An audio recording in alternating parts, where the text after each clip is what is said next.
मेरे पाकिस्तानियों, आज मैं बहुत खुश हूँ क्योंकि हम सेनेट के इलेक्शन जीत चुके हैं। जो लोग ये कहते थे कि मुझे सियासत नहीं आती, मुझे तो झाड़ू लगाना भी आता है और तो मुझे ड्राइविंग भी आती है और उसके बाद मुझे खीरे बनाने भी आते हैं।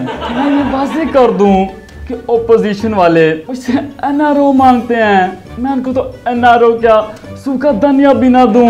मेरे जो करीबी हैं इनको पता है कि मैं घर आए मेहमान को चाय के साथ बिस्किट भी नहीं देता, एनआरओ कैसे दूंगा। मीडियम वालों ने हमारे बंदों को तोड़ने की कोशिश की है, उन्हें पैसों की ऑफर की है और फॉरेन स्टोर्स की लालच दी है, लेकिन भला हो गोल्डा फक्की वालों का, उन्होंने उनकी दाल गलने नहीं दी। उन्होंने मेरे ऊपर इल्जाम लगाया है कि मैंने एजेंसियों से कहकर बंदे उठवाए हैं, इन्हें गोल्डन शरीफ में कंटेनर में बंद किया है। इल्जाम लगाने वालों को पता ही नहीं असल बात का। वजह क्या है?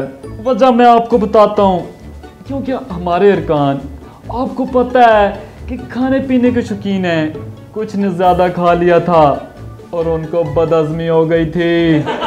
मेरे पाकिस्तानियों, आपको तो पता ही है कि गोल्डन की फकी कितनी मशहूर है, पेट दर्द ख़त्म हो जाती है, बदहज़मी के लिए कितनी मुफीद है। आजकल हमारी हुकूमत की वजह से दवाइयाँ वैसे भी महंगी हो चुकी हैं। इस महंगाई के दौर में मैंने कौमी खजाने के पैसे बचाए, ऊपर से मेरे पे इल्ज़ाम लगाते हैं, शर्म आनी चाहिए। मेरे पाकिस्तानियों, मुझे पता है कि आप में से 45% अवाम ऐसी है जिनकी दिमाग की सही से नशोनुमा नहीं हुई।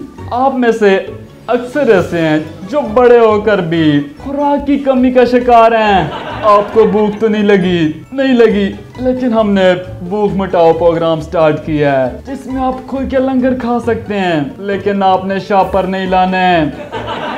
जो बंदा शापर लाएगा उसको हम वहीं पे बिठा लेंगे और तब तक नहीं जाने देंगे जब तक आंधी नहीं आती और उनके हाथों से शापर नहीं उड़ जाते।